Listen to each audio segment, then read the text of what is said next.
तो क्या सुनना है फिर? पहले चूहों वाली। पहले चूहों वाली, ठीक है। चूहों वाली कहानी, आपको चूहे अच्छे लगते हैं? हाँ जी। अच्छा, अब्दुल करीम के लिए ना उसकी अम्मी ने बनाया शरबत। हाँ हाँ शरबत बनाया, और वो शरबत था बादाम का। हाँ वो बड़ा मीठा होता है। हाँ तो अब्दुल करीम अभी छोटा था कि उसके घर में चूहे आ गए, क्योंकि इर्द गिर्द बड़े चूहे थे। और चूहा एक दौड़ता दौड़ता अंदर आ गया। अब उसने बड़ा उद्यम मचाया। उद्यम मचाया का मतलब कभी उधर जाए कभी उधर जाए, फिरता था, बड़ा परेशान करता था। कभी कपड़े इधर से ऐसे काट देता था, और कभी चीज़ें जो थी उनको खा जाता था। तो उसको प्यास लगी।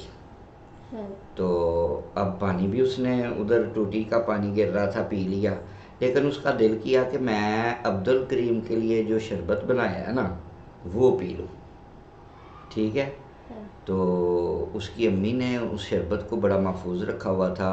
एक बोतल, जिस तरह की ये कोको कोला वाली, स्प्राइट, ड्यू और इस तरह की बोतलें होती हैं ना, जामे शीरी वाली, उसमें वो शरबत डाल के रखा हुआ था, ताकि जब ज़रूरत पड़े, तो जब अब्दुल करीम को ठंडा पानी पीने की, मीठा पानी पीने का दिल करे, तो उसमें से थोड़ा सा डाल दें और वो घोल के आराम से अब्दुल करीम उसको पी लें। ठीक है।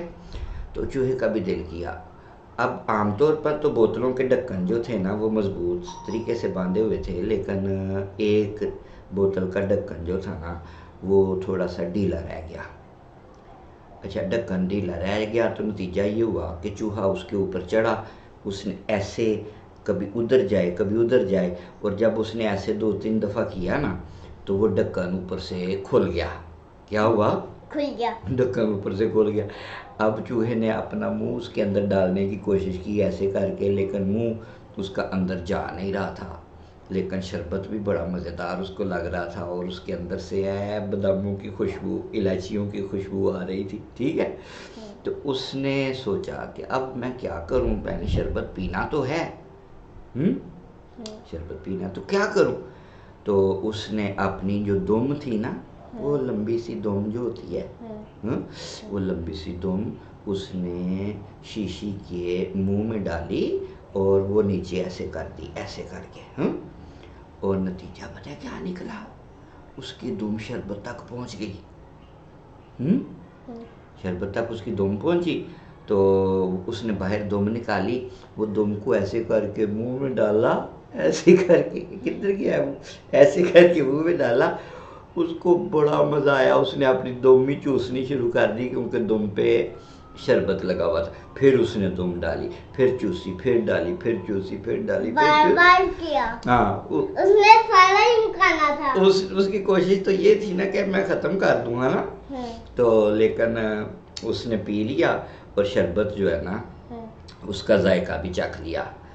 अब साफ ज़ाहिर है वो सारा शरबत तो चूहे की वजह से नापाक हो गया था, प्लीद हो गया था, तो वो तो फेंकना ही पड़ना था। तो अब चूहे की देखें मेहनत काम आई। उसकी मेहनत ये थी कि वो हारा नहीं था। जो भी बंदा अपना काम करते वक्त मेहनत करता है ना, तो उसको उसका नतीजा मिल जाता है, चाहे वो चूहा हो चाहे इंसान हो। तो जो भी मेहनत करेगा, उसके मेहनत के नतीजे में उसको उसका अच्छा फल मिल जाता है, और उसको खाने पीने की भी चीज़ें मिल जाती हैं। उसको सारे ज़िंदगी के मामला जितने भी होते हैं उसमें कामयाबी मिलती है। लिहाजा मेहनत को कभी भी छोड़ना नहीं चाहिए, मेहनत करते रहना चाहिए। तो आपको पता है जो सफ़ेद रंग का चूहा होता है उसको क्या कहते हैं? मुझे नहीं पता। उसको हैमस्टर कहते हैं। क्या कहते हैं? हैमस्टर। हैमस्टर कहते हैं। शाबाश, आपने रिपीट कर लिया, इसका मतलब है आपने ये लफ्ज़ पहले सुना हुआ था। सुना हुआ था ना, तो फिर आता था ना आपको। हाँ, क्या कहते हैं उसको? क्या कहते हैं? आप बताए, वो भूल गए हो? क्या भूले हो? जो आपने पहले बताया था। वो क्या था? हैमस्टर। हैमस्टर। हाँ, क्या था? वो हैमस्टर। जो सफ़ेद रंग का चूहा होता है, जो घरों में पालने के लिए लोग रखते हैं ना। पाकिस्तान में तो ऐसा नहीं रखते, बाहर के मुल्कों में बहुत ज़्यादा वो सफ़ेद चूहे पालते हैं। वो हाथों में ले लेकर फिर उनसे प्यार करते हैं, चूहों के साथ प्यार करते हैं। लो जी, कोई गल है करने वाली? नहीं ना गल करने वाली। हाँ, तो चूहे जो होते हैं ये नुकसान पहुँचाते हैं। ठीक है, कहानी हुई ख़त्म। अब हमें क्या कहना चाहिए? क्या? अल्लाह हाफिज़। अल्लाह हाफिज़। अल्लाह हाफिज़।